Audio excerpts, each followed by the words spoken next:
Alright guys, we're playing Infamous First Light today. Sorry it's been so long since I posted a review here.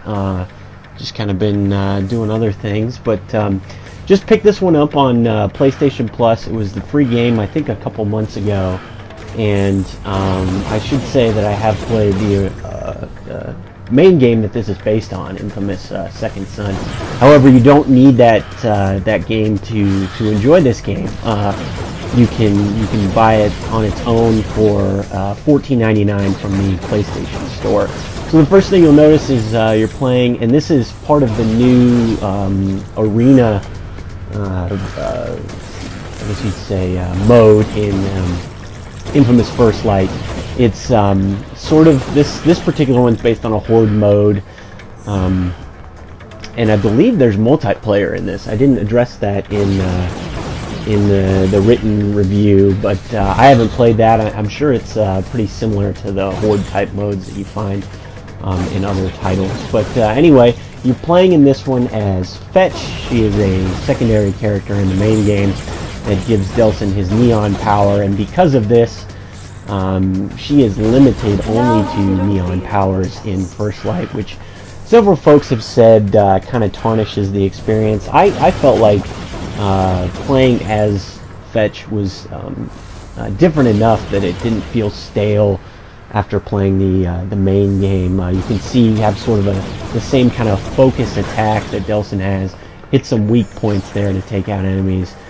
This is based at Curden Cay, which if you've played the first title, you'll know that that's the area where these conduits, as they're called, are being kept by the DUP, who is the main antagonist in the first game. And you're playing during the period in which Fetch has been incarcerated by them.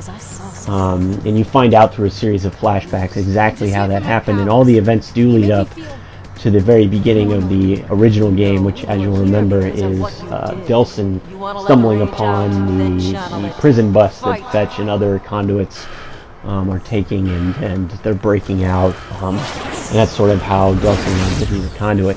The story in First Light kind of explains why Fetch hates drug dealers when you meet her in the original game, and what happened to her brother Brent, which is alluded to in the main game as well.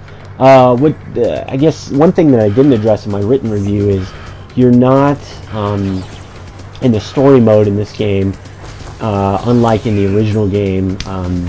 You're not making sort of ethical choices determining whether or how you're going to be remembered by the populace.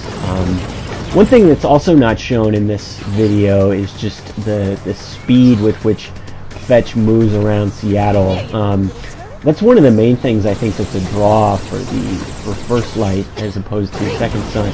Even though you had different ways of moving around town in Second Son, it was usually always a sort of vertical affair, parkour and jumping off roofs and stuff like that. With Fetch, there are these neon clouds that are around the city, which encourages you to run along the roads, and while you can stay up near the rooftops, it's also possible to travel really fast on the ground, which kind of gives you a different perspective of Seattle. And even though you only have about half of Seattle at your disposal compared to the main game, it's not so much. This new content makes up for the fact that there's not. I think it makes up for the fact that there's not the full city of Seattle available to you. So as you go along, you gain different powers, just like in Second Son. There's a different mechanic for that. You can read the written review to figure out how to do that.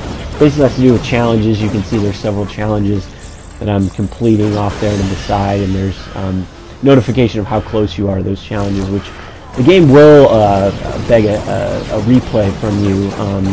Not necessarily in the story mode, but there are several trophies tied to killing a certain number of DUP agents, pulling off a certain number of moves in this arena mode, and the only way to get all of Fetch's powers is to replay these arenas over and over again. So highly recommend First Light, even if you do plop down the 15 bucks while I got it for free. And for more, stay tuned to the Tech Deck, and hopefully we'll have a video review for you soon.